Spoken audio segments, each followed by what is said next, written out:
Good afternoon, good morning, and good evening to our online audience. Welcome to today's webinar, which explores how income and economic support can prevent violence against children and improve child protection outcomes. My name is Jody van der Heide. I am based in the Justice and Violence Prevention Program at the Institute for Security Studies. My role is to coordinate the INSPIRE working group, and I will be moderating today's conversation. Please keep in mind a couple of guidelines for today's event.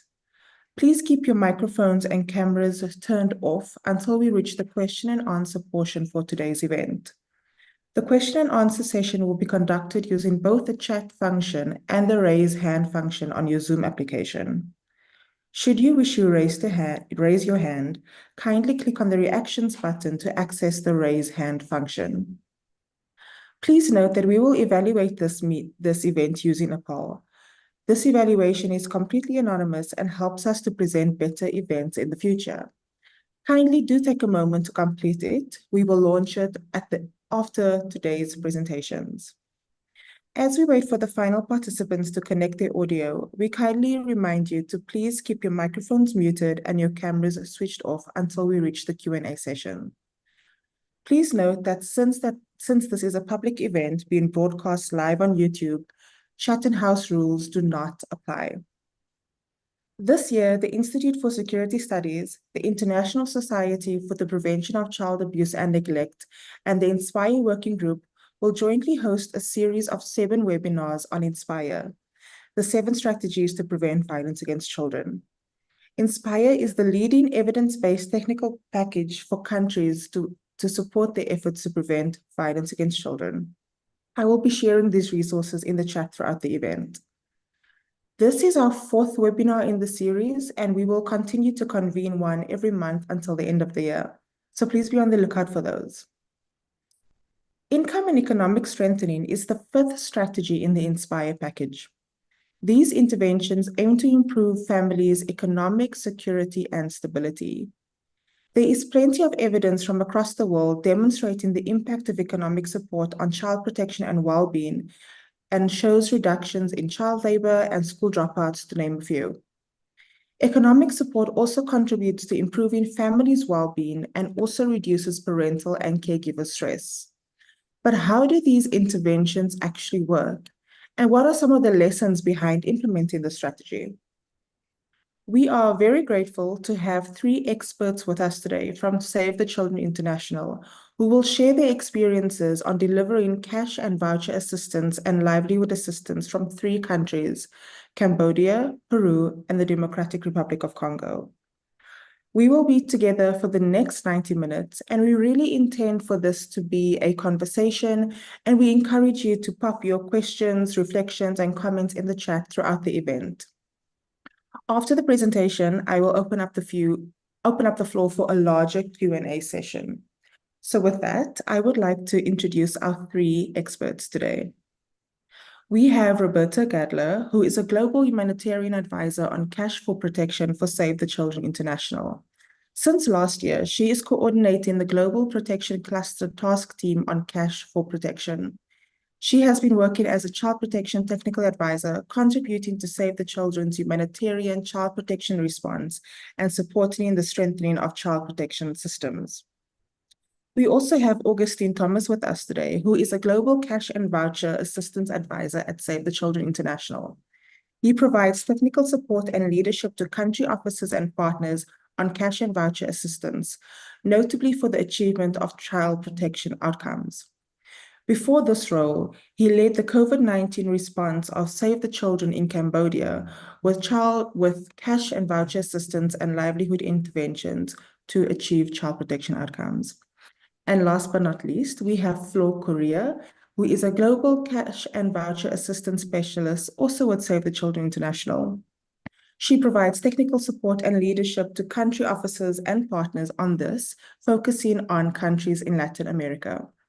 She has over 9 years of experience in this work, including child protection, food security, and livelihood programs, and has worked with different research centers, including Peruvian ministers and Save the Children Peru.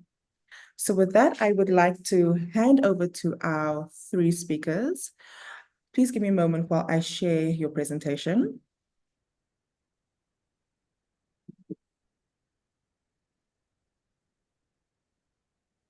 Perfect. Please go ahead when you are ready. Thank you so much. Thank you, Jody. Thank you very much, and good morning, good afternoon, and good evening to everyone. And thank you for joining today's session. So I'm Roberta Gadler, as Jody already presented me. Thank you.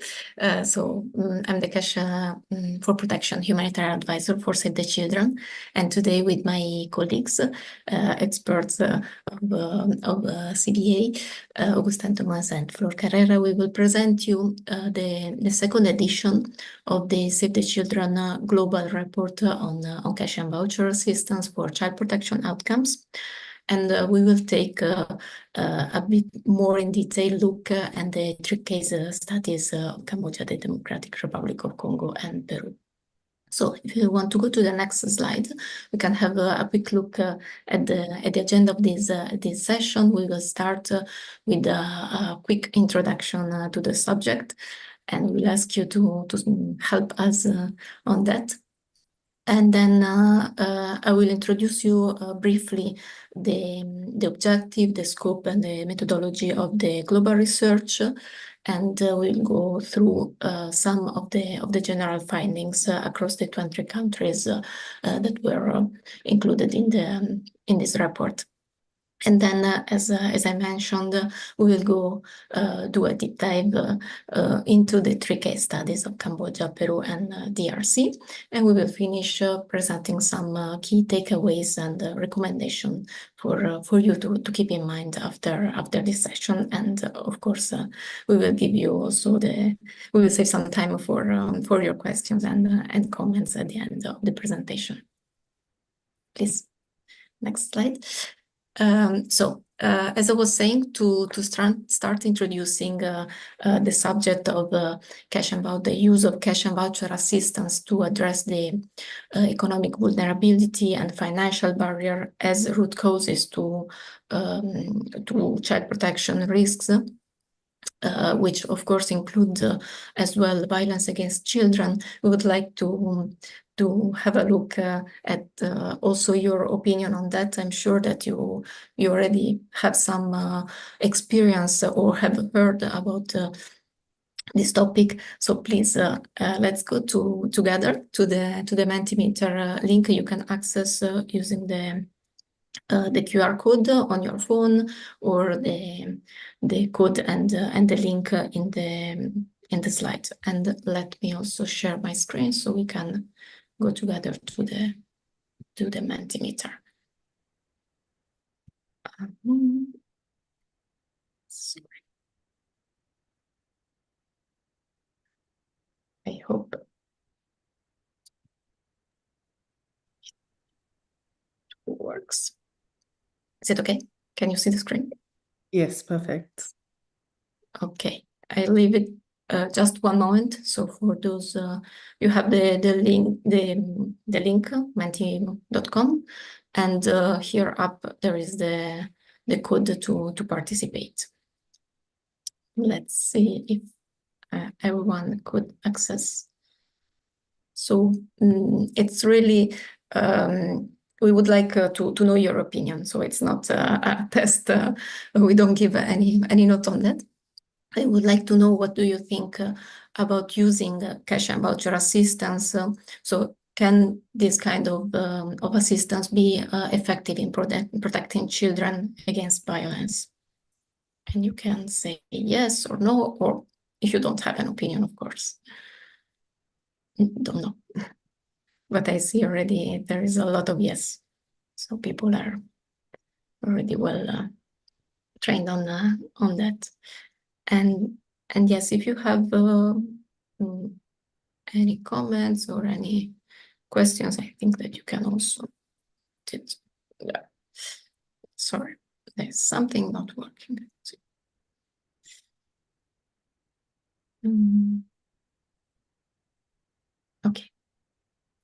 Okay, let's go to the next question. So there's a lot of yes on this. And do you think that the use of CVA is riskier than any other modality. So compared to providing in-kind assistance or services to children or to other people.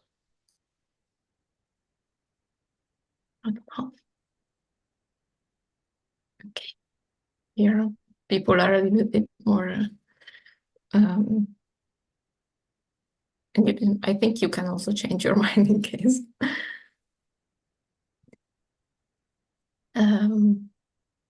Prevalence of no, and that is actually what we will see and what evidence shows us until now, that CBA is not inherently riskier than other modalities. Thank you for answering this, and we will go to the last question. So this is 3 sentences. We wanted to know if you agree or disagree with this. So the first one is cash transfers are meant to cover household food needs only. Beneficiaries often spend cash on costs associated with their children education, like school fees, transport, uniform, school books, etc. And the last one, we should not deliver CBA to children under 18 as it is never safe. So on the left side, there is the disagree, strongly disagree, and on the right, agree, strongly agree with the sentences. Okay. This is still changing, so I'll give you some few seconds more. And yes, usually, so cash transfer are not meant just for food needs. And we have seen, people don't agree too much, but we have seen that often families spend cash received for their children's education. And we will see it a little bit more later. And we should not deliver. We can deliver, of course, cash to children under 18. Thank you. Thank you for participating in this short quiz.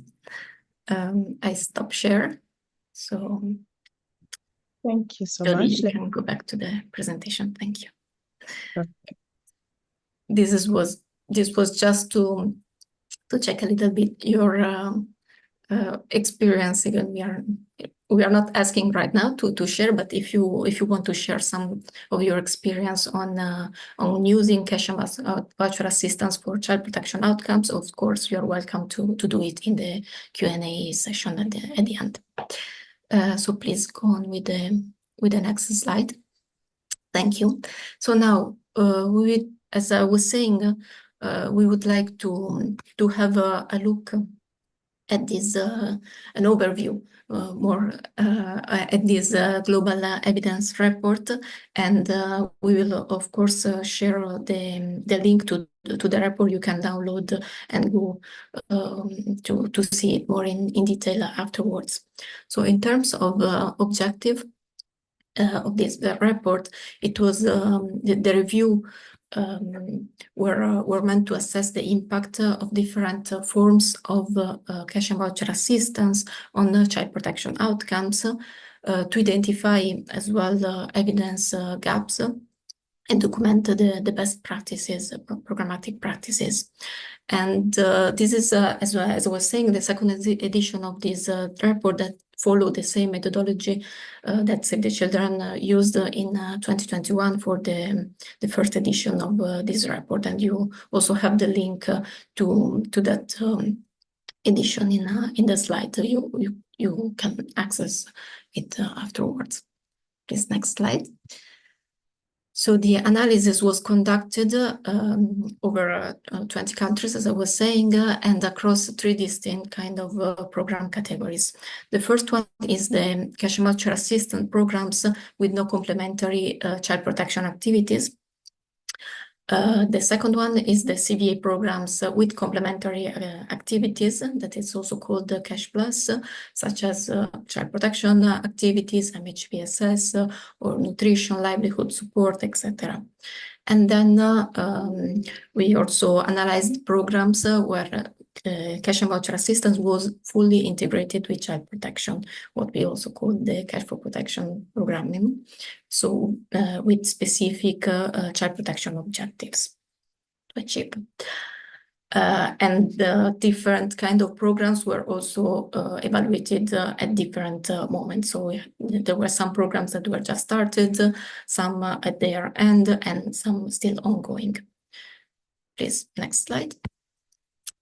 So just keep in mind that for each of these 20 case studies in the report, you can read how the program was designed, how CVA was delivered, and the protection aspects that were mainstreamed, and what were of course the evidence emerging from the analysis.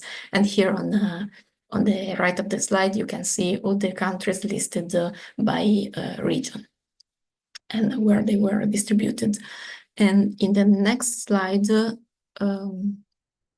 you see also a mapping of all these countries that were where the programs were analyzed, and the three that we are going to see a little bit more in detail. So next slide. To have a look, first look at the overall analysis. So this table. Here we can see the overview of the projects and their impact on different child protection risks and indicators, of course. So at the top you have the list of the countries, and then the three kind of programs. As I said, you have in dark gray the CVA only programs, in red the Cash Plus or CVA complemented with other activities, and in blue the CVA fully integrated into child protection programming, so to achieve specifically designed to achieve child protection outcomes. And to give you a little bit of explanation of the coloring in the table, so where you see the green, the dark green, it means that the indicator showed a direct improvement on that specific child protection risks. The pale green, like the first line in Georgia, indicates that there was a slight improvement. The gray is it means that there were no change or mixed findings, while the red indicates that there was a deterioration in that indicator, and the pale red a slight deterioration. So then you see there are some cases that are colored with two colors. So you have the green red or the red green, etc. And it means that there was first a deterioration followed by an improvement, or vice versa. So lastly, in the first column, you have the percentage of change on the left side, and this shows the proportion of cases studies with an improvement on that specific child protection indicator. For example, if we start from the top, you have child labor with 77% of the case studies that showed an improvement. Or school dropouts, 67% of the case studies showed an improvement on the slight improvement for that indicator. So this slide shows us that at the first glance that in the large majority of the cases, the CVA contributed to achieve child protection outcomes, to improve the situation of children. Next slide. Overall, what we're seeing for what is related to some of these indicators, for example, for the household dynamics, we have seen that the provision of CVA had a positive impact on child well-being, family relationship, and household well-being in all countries where it was measured. And we can say that CVA had also an unintended multiplier effect on intra-household dynamics that positively had impact child protection outcomes, of course. And this was also noted when the program was not purposely aiming to achieve child protection outcomes. It was seen in all countries where it was measured. Next slide. If we look more on child labor, so in nearly all contexts where it was measured, we see that there was a decrease on child labor. For example, in Bangladesh, it was a 5-fold decrease, or 2-fold in other countries like Nigeria, DRC, Colombia, etc. However, we have seen also a limited impact on child protection outcomes, where there was a proportionally lower transfer value for what concerns child labor. For example, child labor did not decrease in Myanmar and in Egypt for children above 15. And this suggests us that the transfer value were too low, or the cash assistance should have been distributed over a longer period. So that's also one of the learnings that we had from this analysis. Next slide. In terms of family separation, CVA also contributed to prevent a number of cases of family separation and to support the family reunification.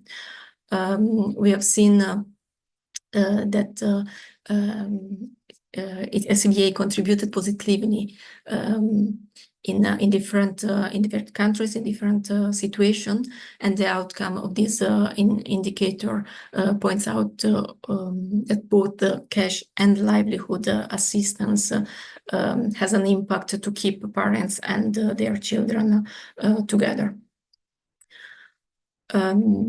Next slide. So in terms of school dropout, that's also an indicator used as a proxy for child protection, of course. We have seen that the rates significantly decrease across the majority of projects in most countries. Families also cited financial constraints as the primary reason for withdrawing their children from school. So CVA allowed them to reintegrate the children in school, or to avoid withdrawing them. And however, we have also seen that it was not the case in some situation, like in Peru.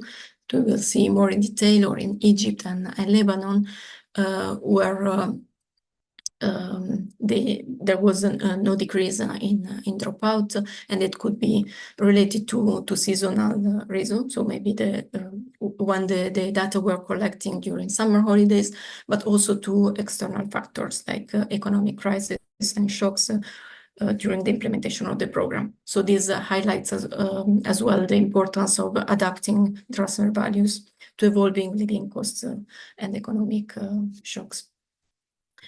And just to go quickly to other indicators, when we speak of child marriage, we have seen that when the programs are designed to address specifically child marriage, so when we combine CVA with child protection case management or other CP activities, CVA had a positive impact in reducing the risk of child marriage, but it has to be also linked to activities as a social behavioral change and designed to have a longer duration, to have a real impact. And this was also one of the gaps that we have seen. So we consider that there is a need to further research to define what is the most effective response modality for these specific child protection risks. When we speak about child well-being, we have seen the contribution of CVA in reducing the risk of violence against children, having a positive impact on the household relationship, decreasing the level of stress of caregivers, and improving the psychosocial well-being of children and caregivers as well. So we have seen generally a feeling of safety of children that have improved. So there are more findings in the document and in the report that you could maybe explore better later, because today with the time that we have, it's not possible. But we will see some of these indicators also a little bit more in the following the 3 case studies. So I give the floor to Gustan for the first one. Thank you. All right, thanks a lot, Roberta. Okay, so now that we have quickly seen the overall analysis, so let's move on with the Cambodia case study. So this is an example, as Roberta was mentioning before, of how CVA was integrated into child protection case management and to purposely achieve child protection outcomes. Can we go to the next slide, please? All right, so first about the context a little bit. So children in Cambodia face numerous protection issues, including high prevalence of violence, family separations, neglect, exploitations, child labor. Over 50% of the children experience physical violence, 25% experience emotional abuse, and approximately 5% experience sexual abuse already before COVID-19. This was evidenced by UNICEF. And as in many other contexts, the pandemic exacerbated existing inequalities and increased child protection risks, including family separations. So Save the Children's with partners as part of the Family Care First and REACT programs implemented a cash and voucher assistance and livelihood programs to achieve child protection outcomes as a response to the secondary impact of COVID-19. With this network of child protection partners. So these partners were already delivering child protection case management, and this program integrated CVA and livelihoods as part of case management, again, as a holistic approach, whereby social, but as well the economic risk factors leading to child protection risk exposures may be addressed. So we will not go through the sections on CVA delivery and protection mainstreaming that you can see at the bottom of the slides, but just keep in mind that this is a standard questions that you will find in each of the 20 case studies of the global reports. So if we can move to the next slide, please. And we will present to you now a 3-minute video giving you a sense of how the program was designed and to hear some reflections and levels of appreciation from some of the program participants. So I hope you'll enjoy it as much as I do.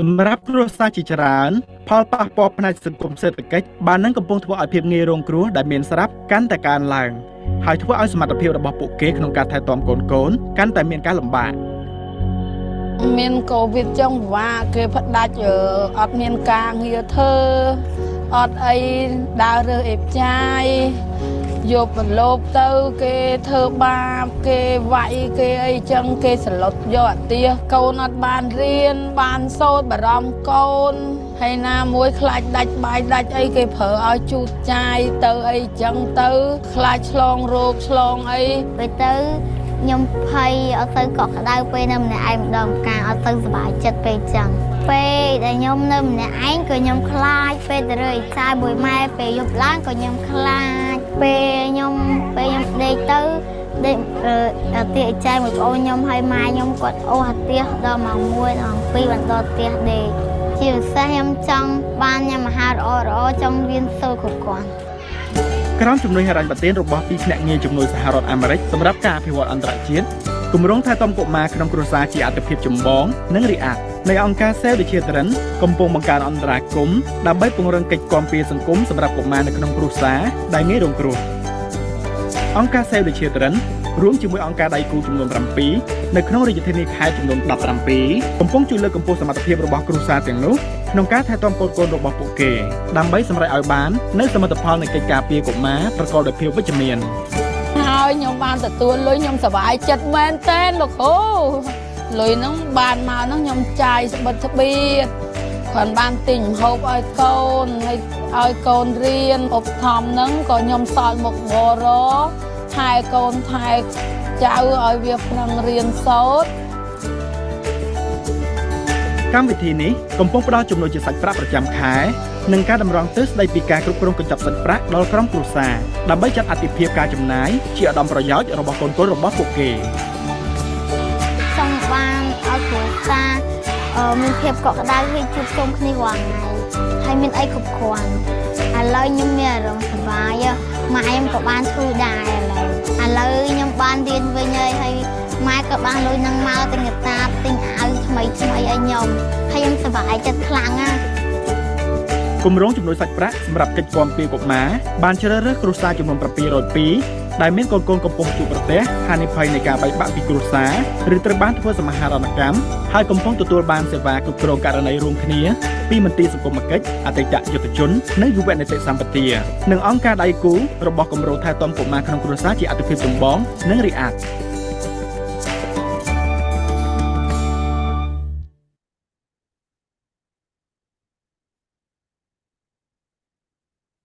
All right. Yes, so we are the next slides. Thanks a lot. So I hope you enjoyed the video, that you can still hear me clearly. If not, please let me know. So you can see here a design overview, and below at the bottom of the slide, you can see the timelines of the meal activities. So as you can see, the program included CVA for multi-purpose cash assistance for basic needs coverage. That was during the year one. That included 8 monthly cash transfers, and then participants moved to livelihood supports in the year 2, and that included capitals, trainings, and coaching. So the average transfer value for CVA was between 41 and 78 USD according to household sizes, and was delivered unconditionally and without any restrictions. Again, it's the multi-purpose cash approach. So the program supported 750 households through mobile money, and all of them, that's an important point, were all receiving transportation case management at the same time. And then the households transition to livelihoods. So I will share more details on the CVA and livelihood components in the next slides. If you can move. The next slide. Thank you. So in Cambodia, transportation case workers were first asked to refer the cases on a case-by-case basis. And then we undertook what we call a household economic survey to determine levels of vulnerabilities, and then apply the scorecards to prioritize those that were the most vulnerable referred from case workers. So during this survey, we also considered case workers' perceptions about the types and level of vulnerabilities to add a bit of a qualitative aspect to this survey. And this was very informative. Can we move to the next slides? Yep.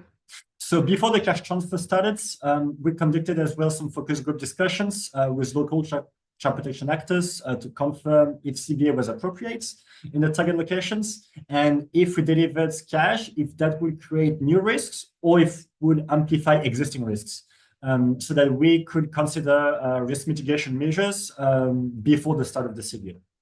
And you can do the same. You can refer to the tool number 1 of the meal toolkits on CVA for CP outcomes that we developed, and that you may access on Save the Children's Resource Center page. Another thing that we did was to train each of the caseworkers on the toolkit that we developed, which is called the Money Matters. And the purpose of these toolkits is to equip the caseworkers with guidelines and tools for them to complement regular case management with counseling sessions on basic budget management. So caseworkers provided the sessions before, during, and after the cash assistance.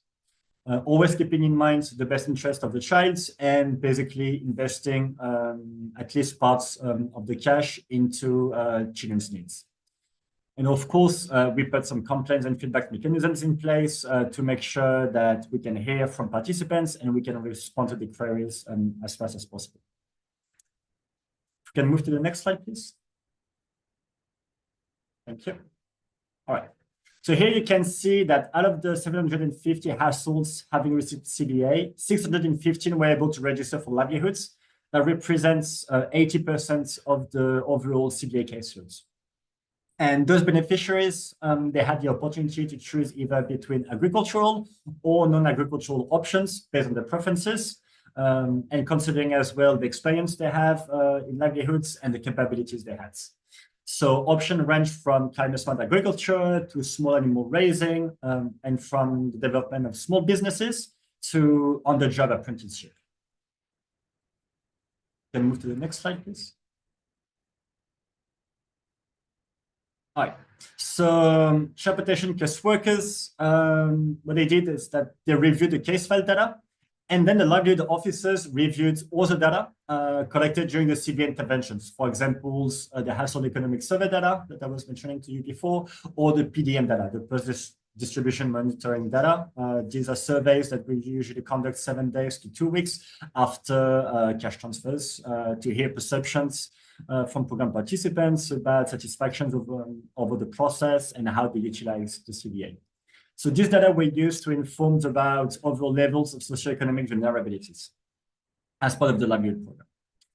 Then livelihood officers and CP case workers, they conducted joint field visits to register the households having received the CBA, and again, based on the preference, capabilities, and experience. So here you can see again the synergies between the livelihood team on one hand and the child protection team on the other hand. And then caseworkers receive as well some trainings on essential livelihood skills so that they could provide as much as part of child protection case management, some tailor-made supports as close as possible to the needs and experience of each of the program participants. And last but not least, financial literacy and basic business management were also provided, and they also received some coaching supports to develop their individual business plan. If you can move to the next slide, please. Okay, so vocational trainings were then provided according to the livelihood options that were highlighted to you just before. And then we delivered conditional cash grants according to the approved business plans. And basically the conditions consisted in utilizing each of the tranches according to the approved business plan. After the seed capitals, we provided, and the trainings, we provided coaching and mentoring to make sure the effective developments of the livelihoods so that we can put into practice the newly acquired skills and knowledge. And some supports was also provided to the program participants with other market actors, for example, facilitating access to local markets, facilitating engagements with agricultural cooperative and other middlemen. And we also made sure that all partners discussed with program participants how to develop a realistic debt repayment plans, because we noted that debt repayments had been highlighted as a key issue during some of the PDMs that we ran during the cash program. And finally, we provided complementary sensitizations sessions on safe migrations, considering the fact that COVID-19 pushed many vulnerable households in search for livelihoods to cross the border, often between Cambodia and Thailand, often in an unsafe manner, and sometimes leading to cases of family separations. So we also provided nutrition counseling, considering the levels of malnutrition, again, amongst some of the most vulnerable households in Cambodia. So if you can go to the next slide, please. Thank you. Okay, so now that you have a bit of an idea of the context and the designs, we can take now a look at some of the main findings, and we will start first with family separations. So what you can see here is that the outcome of these indicators very much positively points to both the cash distributions and the livelihood assistance, keeping parents, caregivers, and children together, and highlights the powerful impacts that graduating families out of cash assistance through livelihoods can have on reducing family separations. As just mentioned, migration is a major factor in family separations in Cambodia, which itself is driven mostly by economic instability. People move in order to find livelihoods and generate incomes. The respondents of the survey we ran and the focus group discussions reported that the cash had been vital during the worst economic time of the pandemic, and that the livelihood assistance enabled them to recover from the shock by improving their finances and in turn strengthening the family units in a more sustainable manner. While the cash transfers and the livelihood assistance help families to meet their essential needs regarding foods, clothes, educations, over the program durations, it also enabled parents to avoid reliance on negative coping strategies, such as we mentioned, migrations, in order to search for livelihoods. So that's again is very much linked to family separations. If we can move to the next slide, please. Thank you. So on education, so at the start of the project, you can see 100% of the children attended educations on a regular basis. However, during COVID-19 and the school closures, this percentage fell to 19% during the second PDM we had runs. And that's where 95% of households cited school closure as the reason for not attending schools, and 4% reporting not being able to afford school. So again, the school closure because of COVID-19 was the main reason the children were taken out of schools. But at the end lines, and that's very interesting, you can see almost 100% had returned to formal educations. So here, what we may see is that the CVA enabled households to send their children back to school, even though they lost some of their livelihoods and considering the COVID-19 restrictions. So that's very positive. Can move to the next slide. Okay, so on child labor, so as we know, child labor can often be a negative coping strategy that the households may use to meet basic needs. If a household's reported children is going to work in the past 30 days, either regularly or frequently, because the household had insufficient income to meet basic needs. So that's the opposite, for example, of the school being closed or the children wanted to work. So these cases, they were counted toward this indicator. So the percentage of households reporting children having to go to work in order to meet basic needs in the past 30 days slightly decreased from 10% at baseline to 7% at endlines. That being said, what's also very interesting is that the proportions of households reporting that lack of money was the reason children had to work decreased from 100% before the intervention to 73% in the second PDMs, and even down to 54% in the inline evaluations. So this highlights the impact that the combination of cash, case management, and livelihoods can have on reducing child labors, caused in parts by lack of financial resources. Then move to the next slide, please. So on intra-household dynamic, the CBA and the livelihood interventions both largely contributed to improve intra-household dynamic, with 99% and 92% mentioning respectively that the CBA and the livelihood interventions had a positive impact on them and the relationship between the members. So for example, 67% reported that they had been able to enjoy more time together than before the start of the CBA, and this figure increased even to 73% by the end of the livelihood assistance. And the most commonly reported positive effects of the cash transfers were that children were eating more often than before in 32% of the cases. Family were eating more varied types of foods in 32% of the cases, and families invested in income-generating activities in 30% of the cases. And the most reported effects of livelihood assistance were very similar. So as a result, the level of stress reduced substantially. With 36%, you can see the bottom right of the slides, of the households reporting levels of stress and tension at baselines, and that went down to only 1% at the project ends. So that's very, very impactful. So that's pretty much it for Cambodia. I will now pass the floor to Flo, who will present the Peru case study. Thank you. Okay. Thank you, Augustin, for presenting the Cambodia case study. We will now move on to present the Peru case study. This is an example of a CVA program with complementary activities from different sectors and the positive effects it can have on child protection. Next slide, please. So Venezuela's deteriorating economic and political situation has caused a mass exodus to other countries in Latin America, with Peru admitting the second largest number of Venezuelan refugees and migrants in the world after Colombia. As of November of 2023, 1.54 million Venezuelan migrants had arrived in Peru, mainly Venezuelan women with small children and young adults.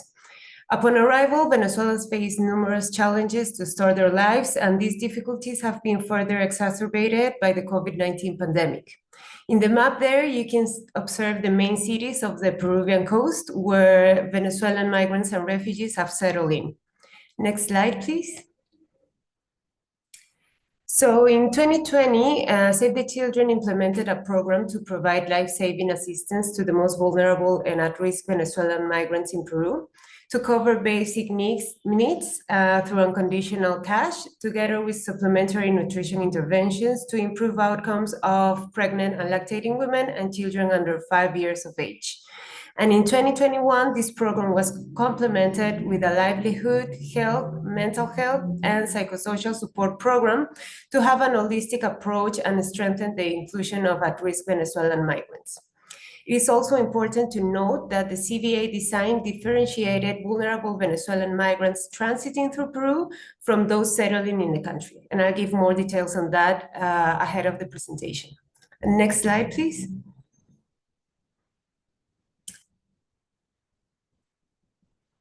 Can you go to the next slide, please? Yeah, thank you. So here you can see the design overview and below the timeline of the meal activities for phase 3 and 4 of the program, which are the years in which we also had livelihood activities. As you can see, the program included CVA for basic needs coverage during 4 or 3 months, depending on the phase, and a livelihood support program, which included seed capital, training, and coaching after the first or second month of receiving the cash assistance. Over those 2 phases, the program supported over 15,000 households with multipurpose cash assistance, and about 800 of them also received seed capital. Next slide, please. So, as I mentioned before, Save the Children provided unconditional food assistance through cash for migrants in transit and settling migrants to cover their basic needs as they prioritize them. We delivered the cash either through prepaid cards or mobile money to cash out over the counter. Additionally, the CVA design differentiated vulnerable Venezuelan migrants transiting through Peru from those settling in Peru. The CVA for transit was delivered up to 3 times in different locations to ensure a safe journey, while the CVA for settlement was delivered up to 3 times at the settlement location to facilitate socioeconomic integration. The amount received varied from $32 to $370, depending on the household size and their condition of settlement or in transit. Next slide, please. So settled households in Peru receiving CVA for their basic needs were asked if they would like to be included in the livelihood program. All beneficiaries interested were assessed to decide whether an employability or an entrepreneurial pathway was more suitable for them, depending on their experience and their desires as well. In either case, they would receive orientation service. They would also access our virtual platform and they could access any of our 42 available courses to increase their employment and their entrepreneurship opportunities. And they would also participate in individual or group mentoring to strengthen their skills and also share their experience and concerns with other participants. After these activities, if they were in the employment pathway, they could receive up to 100 USD as an economic support to enable employment opportunities, such as obtaining labor competency certificates, pay for specialized courses, buy materials, or pay for migratory documents for labor insertion. If the participant was in the entrepreneurial pathway, they could receive a seed capital of 880 USD to restart or to strengthen a business they have. Now, before going to the next slide and analyze the impact of CVA on child protection outcomes, it is important to understand the changes in vulnerability patterns in these phases of the project. So overall, the comparison of the households' vulnerability at baseline stage indicated that the households enrolled in 2022 were slightly more vulnerable than the participants in phase 1 or 2, even though there were no changes in the selection criteria we made. It is also important to mention that in phase 3, the months that followed the beginning of the conflict escalation in Ukraine had a high impact in the prices of fuel, fertilizers, and food, increasing the MEP in Peru. And during phase 4, the sociopolitical crisis in Peru, a coup d'etat, had a severe impact in people's livelihoods, especially those of the Venezuelan migrants and refugee families. Additionally, migration restrictions in Chile had a negative impact on the migration flux in Peru, increasing discrimination and xenophobia episodes to this population. And now we can go to the next slide, please. So specifically in the case of children engaged in child labor, the proportion in phase 3 was 21%, higher than in the previous year when it was 18%. During this first PDM of phase 3, the proportion decreased to 11%, which highlighted the positive impact of cash in reducing child labor. However, the proportion increased again to 17% and then stabilized at 16% at the end-line stage. Similarly, a positive impact of cash in reducing child labor can be observed when comparing the results of the baseline and end line of phase 4, as the percentage of children engaged in child labor decreases from 21% to 13%. However, when comparing the results of the PDMs, an increase in child labor is noticeable. A possible explanation is that during the second and the third PDM, there was a political crisis, a coup d'etat in Peru, with relevant economic impact for migrant families. Save the Children implemented a separate small survey to migrant families to understand this impact, and 76% stated that their families had been affected economically or socially due to the mobilizations for the political crisis.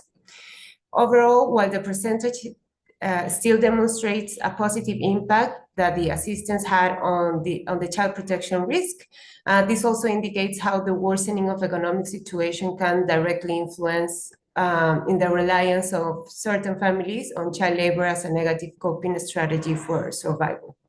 Next slide, please. On the other hand, regarding school dropout due to lack of financial resources, this reduced from 16% at the baseline to 11% by the first PDM. Then a minimal increase was observed, but the situation significantly worsened by the end line, with over 24% of respondents reporting having to drop children out of school due to lack of financial resources. Again, a possible explanation here could be the detrimental economic and social context Peru was living at the moment. But for phase 4, school dropouts, or the percentage also for school dropouts also reduced from baseline to end line, going from 36% to 23%. And overall, to understand the results from the second PDM, it is important to consider that this was implemented during the summer vacations where children were not signed up in schools. Sorry, not the second PDM, but the third PDM. So this could be explained because the PDM was implemented during the summer vacations. Next slide, please. Okay. However, there are relevant findings on intra-household dynamics. For example, in phase 3, 82% of households reported an improvement in relationships between children and adults within the household due to cash assistance. And in phase 4, 95% of respondents reported that their children's safety improved since they received the cash assistance. 62% of the respondents reported that the relationships in their households have improved since they received the cash assistance. And 60% of the respondents reported feeling much less stressed since they received the cash assistance. So finally, I think it's safe to say that in phase 3 and 4, the overall impact of the program was positive when comparing the baseline to endline data, observing important improvements in different child protection outcomes. However, when observing information from the PDMs, there are some fluctuations that can be explained by different elements that affected the economy in Peru, and also it possibly made households rely on negative coping strategies that had an effect on child protection outcomes. So that's all from me. Thank you, and over to you, Augusto, I think. Yeah. Thanks a lot, Flo. All right, so without further transition, let's take a look now at the custody in the Democratic Republic of Congo. So this intervention was an operational research to understand the impact that CBA may have on child protection outcomes, more specifically looking at the issue of children associated with armed forces and armed groups. So the project intervened to both prevent recruitment into armed groups of forces and to facilitate community reintegrations after having been demobilized. So you may find the infographics and a detailed case study on the CALP's website, as well as on Save the Children's Resource Center webpage. Can you go to the next slide, please? All right, so the project was implemented in the South Kivu, which is severely affected by the intensification of armed conflicts. You may see them in the news sometimes, as well as seasonal hazards such as floods, and which led to many internal displacements and some aggravations of some child protection risks. So the project targeted 150 vulnerable households with a 50-50 case split. So we had 50% as vulnerable households having an ex-CAFAG reintegrated within the last 12 months. And then we had 50% remaining who were vulnerable households at risk of sending their children into armed groups or armed forces. And the targeting approach that was taken, we took this targeting approach to notably reduce the potential risks of stigmatizations against CAFAG and ex-CAFAG, so not pointing directly to only ex-CAFAG. Yeah. So if we can move to the next slide, please. Thank you. So 3 monthly multi-purpose cash transfers were delivered to complement the provision of case management, as well as mental health and psychosocial supports in child-friendly spaces set up by Save the Children. So that echoes a bit what Roberta was saying about the 3 different kind of program that we have. So this one is very, the CVA being integrated into child protection case management. And you also have this very nice cash plus elements with complementary activities. So Save the Children also collaborated with the national authorities for the delivery of ex-CAFAG certificates. And the idea was to strengthen the protections at the community levels, the legal protections. They often face harassment by policy forces or community members, and the fact that they receive from national authorities such as certificates has proven to diffuse some of the tensions. So we included that into the programs. Case workers were also trained and equipped on the Money Matters toolkits. If you remember, that's something I mentioned to you about the case in Cambodia. So they received tools and guidance to roll out basic budget management counseling as part of regular case management. So that households, caregivers can invest the CVA according to the children's best interests. And we also took say CVA and safeguarding risk assessments before the first cash transfers to assess specific risks that could emerge related to CVA. And if there are some risks, to consider some program adaptations in a timely manner. And again, as mentioned during the Cambodia case studies, this was used by using the tool number 1 of the MIL toolkits on CVA for CP outcomes that you can find again on Save the Children's Resource Center's webpage, and that we very much encourage you to take a look at and hopefully implement in the context if relevant. We did a baseline study, PDMs, N-lines as a pretty standard approach. But what's interesting here is that we also conducted an impact assessment 3 months after the last cash transfers to assess to what extent the outcomes are sustained after the CVA interventions. So let's move to the next slide, please. So as you may know, at Save the Children's, we advocate for the integration of CVA programmings within child protections globally. And so despite projects is one more illustrations of such an orientations. So the first level of CVA integrations with child protection was at program level, ensuring that all CVA recipients were receiving case management as well as access to child-friendly spaces, as I mentioned before the CVA implementations. So that required the CVA team to delay the project startup, although the baseline had been conducted. So that led a bit to some committee members and some representatives to ask questions about the status of the CVA, right? And that's in turn required us to dedicate more energy and times for community sensitizations, explaining what was the dynamics about the programs. And yes, it would be implemented, but there's been some delays. So that being said, looking back at this practice and the feedback from frontline workers, especially case workers, what do we see? I mean, we consider that having to delay the CP activity in order for the CP activities to start was appropriate. It bears more benefits than risks or issues. So that was the first level of integration between CVA and CP at program levels.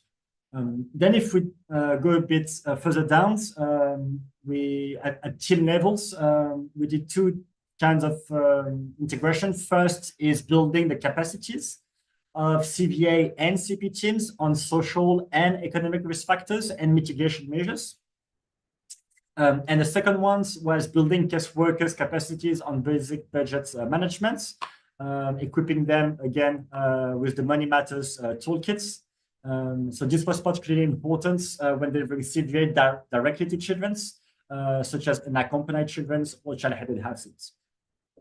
We won't have so much time to dig into how, when, if CVA can be appropriate when delivered directly to children, but we very much encourage you to take a look at the global guidance that we developed on designing cash and voucher assistance for child protection outcomes in humanitarian actions. That's one guidelines, and the second one is CVA for unaccompanied children and child-headed households in humanitarian actions. And these guidelines have been endorsed by the Global Alliance for Child Protections in Humanitarian Actions. And they will give you some orientations and how to think about this issue, may in a context when encounter children that may potentially be in need of financial assistance, but maybe you don't feel comfortable. Those guidelines should hopefully be helpful for you. Can we move to the next slide, please? Thank you. So there was 2 levels of integrations. A third level of integrations was also possible as part of child protection case management. So these slides that you can see here, it's a mix reflecting actual implementation, but as well some of the recommendations. So you can see here you have the 6 steps of child protection case management, right? So the case workers identify child protection cases, they screen them, they register them, then they assess the specific needs of the individual child, and they develop an individual case plan, right?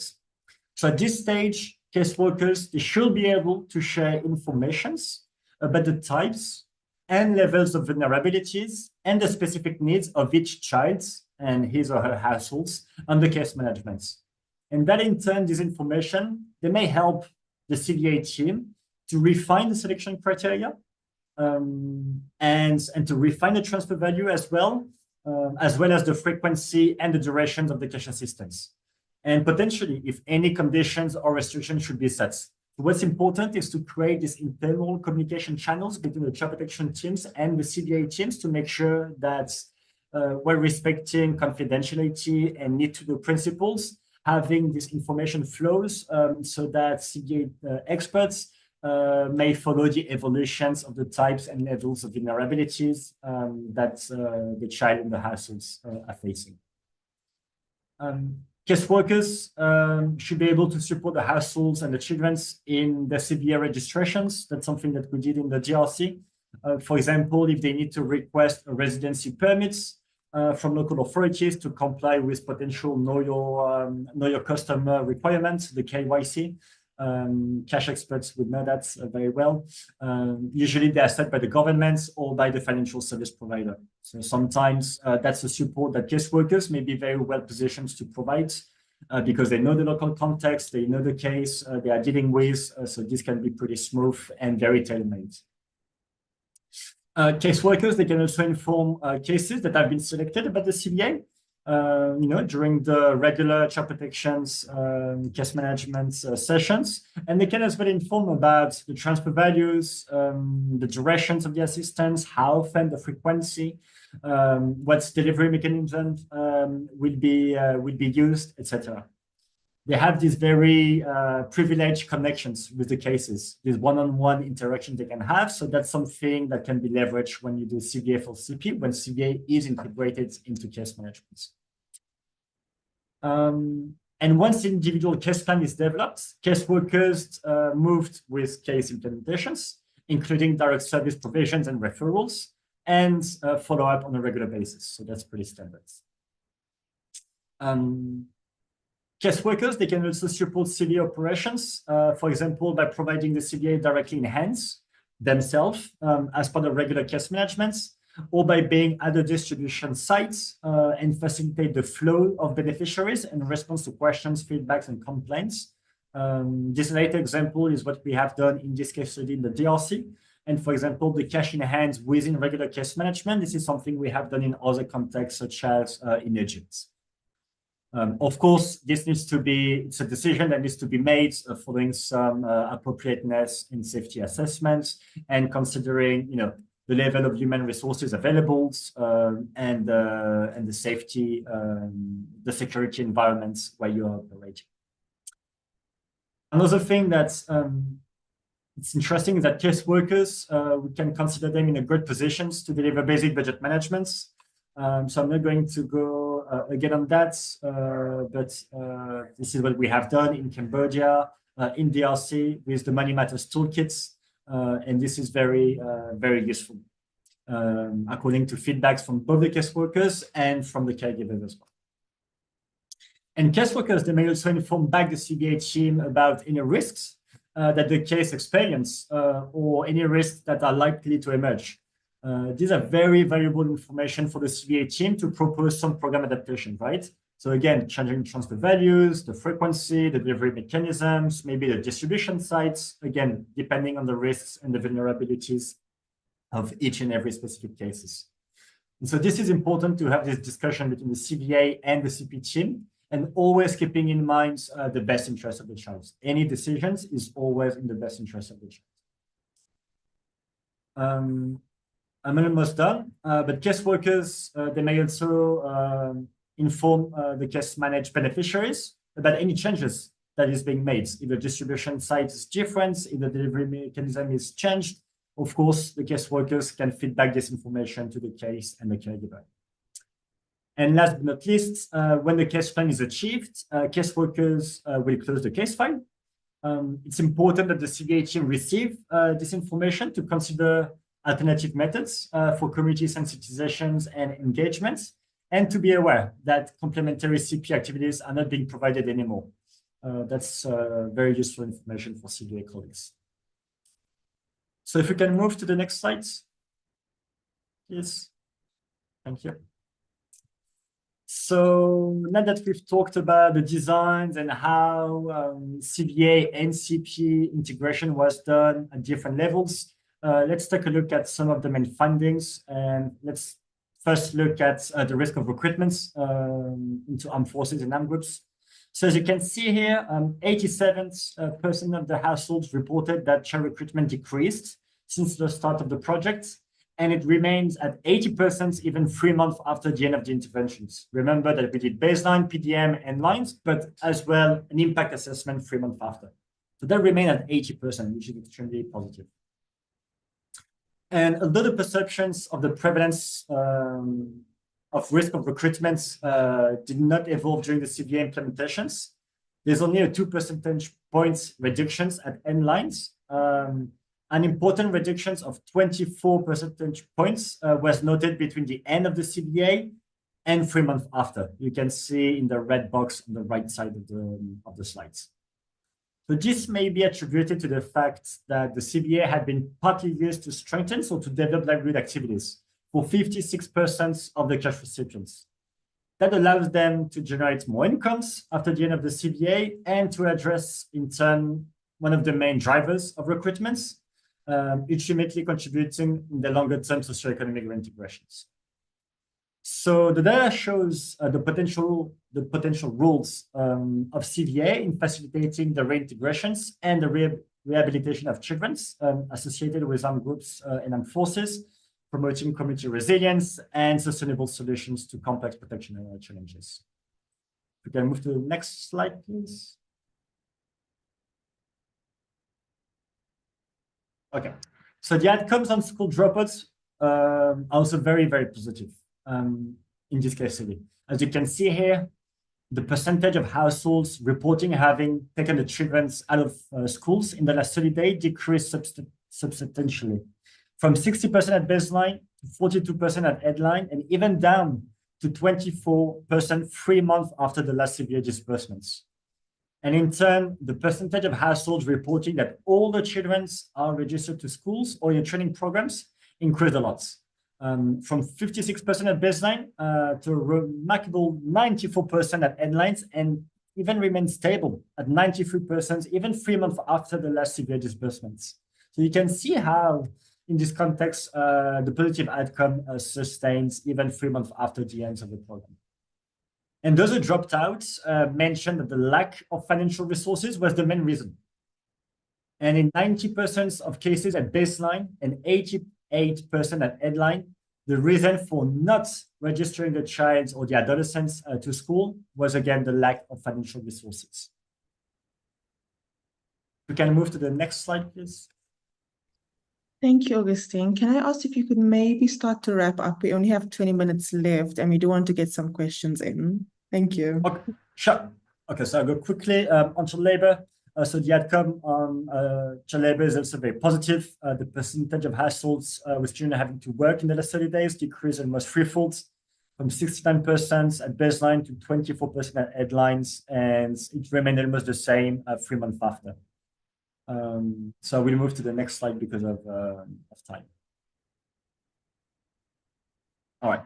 So the outcomes on well-being and intra-household relationship are also very positive. As you can see here, 67% of the cases reported a significant improvements on the children's safety, and 83% reported that the children's well-being improved a lot in comparisons to before the cash assistance.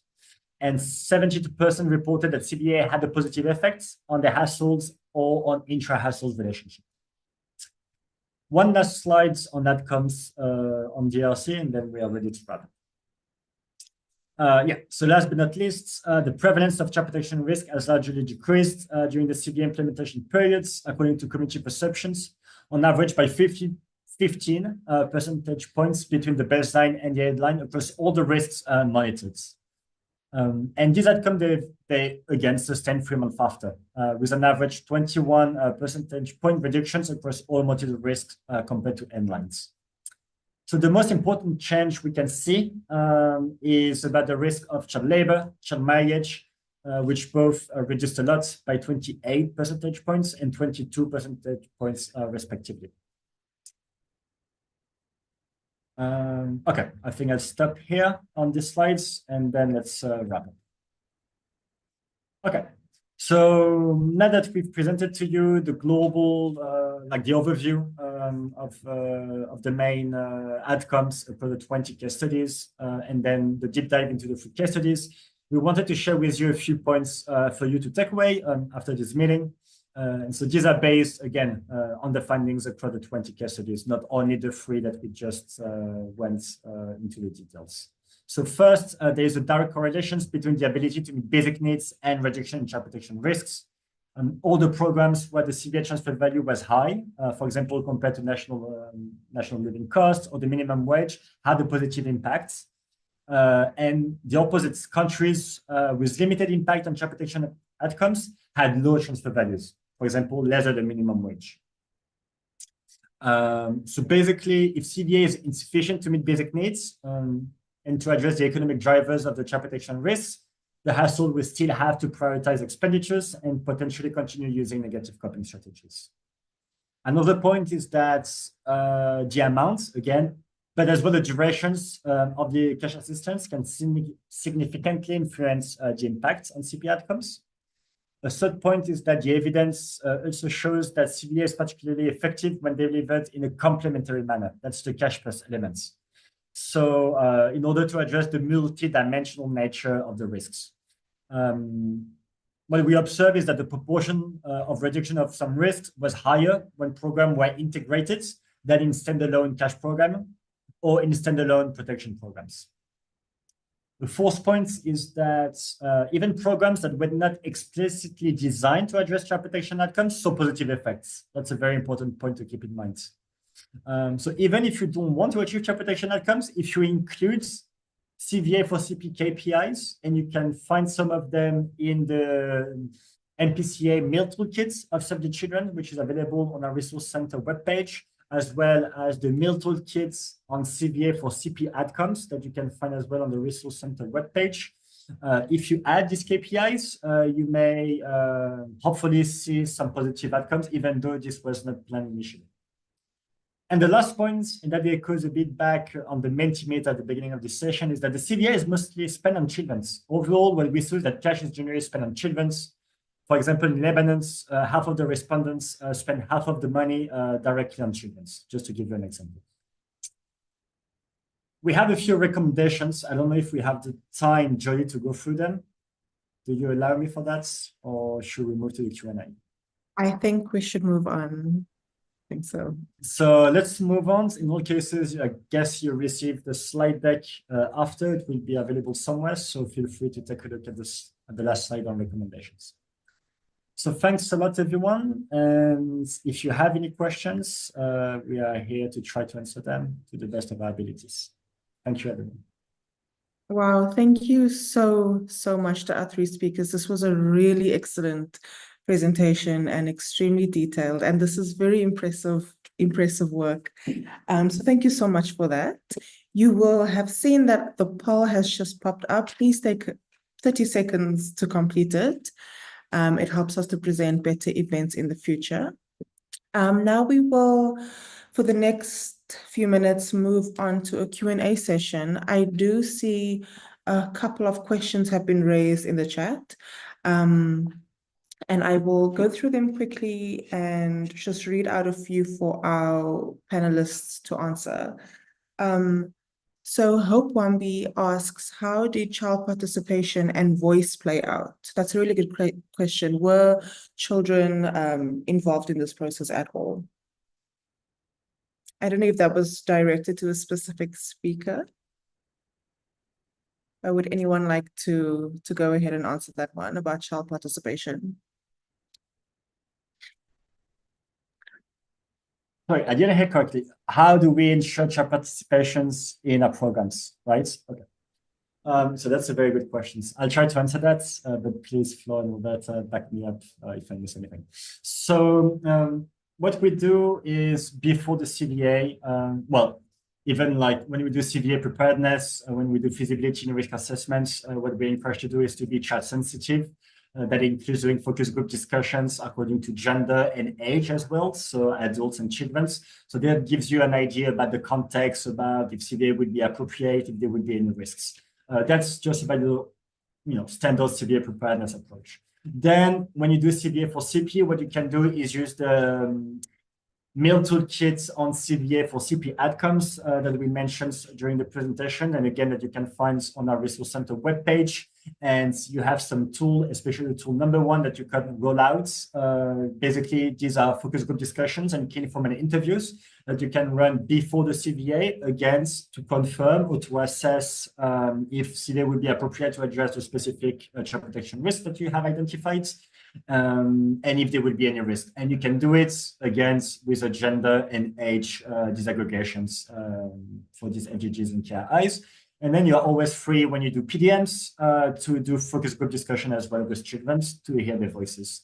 And then last but not least, you have the caseworkers. So the caseworkers is very much in a privileged positions to have these one-on-one interactions with the child to hear about, appreciations, how the cash is being utilized, is it helpful, is he or she feeling comfortable or not. This can be very informative. And last but not least, you have the Money Matters Toolkits. The Money Matters Toolkit is to equip caseworkers to do basic budget management counseling sessions as part of regular case management. And what we emphasize is for these sessions not to be done only with the adults, but to be done with all family members, so that everyone has a voice and everyone's needs and interest is considered. So it's important to train the caseworkers about that, but ultimately you have all these tools available that you can access on the Resource Center's page of Save the Children. Great, I don't know if that was comprehensive enough. Yes, it was. Thank you so much. Before I go to more comments and questions in the chat, I would like to bring some voices in. So if you have another question or comment, please raise your hand. We would love to hear your voice. Or if you've asked the question in the chat, you can re-ask it again. So please raise your hand and unmute yourself. We would love to hear your questions. I saw someone had raised their hand earlier, but I don't know if they are still online. I think I have a question that I would like to ask Flo about your presentation on Peru, which was really excellent.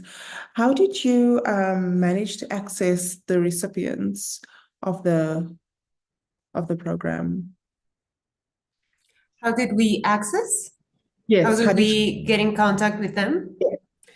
So the targeting of the program had different strategies, and it depended whether it was in-transit migrants or settled migrants. So for in-transit migrants, the main strategy was to be with the team in the spots where migrants would walk. That would be mainly on the roads, or on gas stations where they would take a rest, or maybe in some parks where they would sleep at night, or maybe some bus stations as well. So that was one of the strategies for accessing in-transit migrants. But for settlement migrants and refugees, we use different strategies. One of them was through local partners who would work with different organizations in the field. Another way was through we had a virtual page where they could self-register, and then we would call them and apply the survey. And then the last one was also through visits in the field.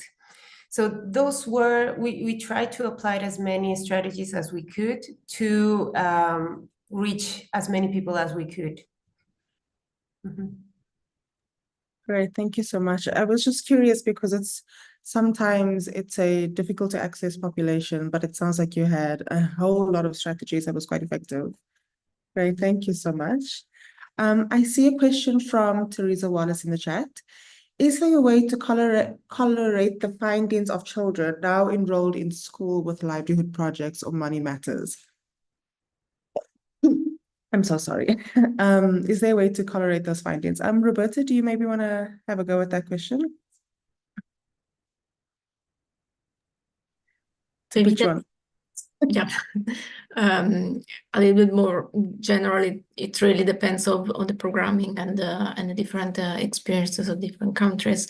Then if you I don't know if the question was related to Cambodia specifically for the livelihood program.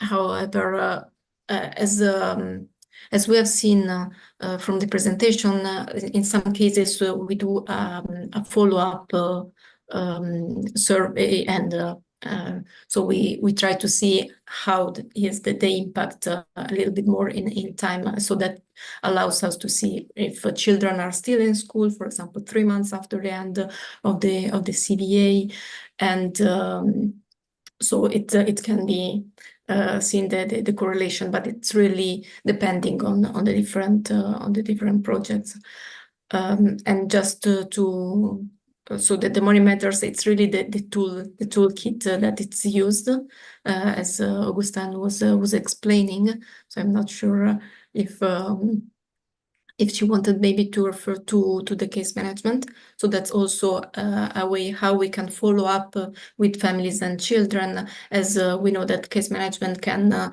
continue even after the end of the CVA. So that's also another way to continue follow up on the impact for children of the cash assistance. Great, thank you. Any other questions from the audience? Please go ahead and raise your hand, unmute yourself. I see one other really interesting question in the chat from Hope. If observed, please comment on your experiences of how men and women performed any gendered nuances. That's an excellent question. Flo or Augustine, I don't mean to put you on the spot. Or yeah, between women or male caregivers, were there any differences that you observed? So I'll try to go ahead. I don't have in mind, that's an excellent question. I don't have clearly in mind if there are like very clear differences in terms of outcomes. Presumably, the question is if the head of households is a male or a female caregiver. I guess that's something we could better emphasize in future presentation, because all the data is disaggregated by gender, but that's true, that's something we didn't provide here. So for my cases, I'm sorry, I'm not able to provide a better answer than that, but I don't know, Flo in Peru, if that's something you're able to reflect upon. Well, maybe I can just mention the use of cash within intra-household and the decision-making process for CVA. That's something that we usually include in our PDMs and in our baseline and endline as well, because we want to know if the cash is having some effect in that process. And for the case of Peru, our results have shown that mainly women start making the decisions for the CVA, at least as a result of the cash program. But specifically to child protection outcomes, I think it would be very interesting to kind of disaggregate our results, also considering gender, because I think that observing those differences, we can have better alternatives or activities that can start to improve the results and understand what's going on for each of the gender that is included. So I think that would be my general overview on that question. I hope it was enough, but I think that it's definitely a good question, and we are going to include it for future studies as well. Thank you. Thank you so much. No, that's a really interesting question for further research. We have 2 minutes left. I wonder if there's one more question, a burning question that anyone has before we close. But thank you so much for sharing all the resources in the chat that is freely available.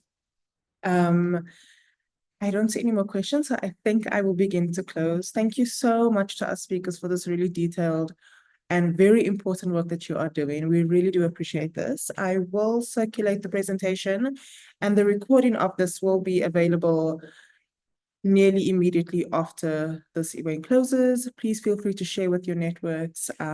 We will be hosting more events again in the future, and please be on the lookout for those. So thank you once again to our amazing speakers for this excellent work. Thank you for your time and for doing this important work. Thank you so much, everyone, and enjoy the rest of your day. Goodbye. Thank you. Bye. Thank you. Thank you. Bye. Bye.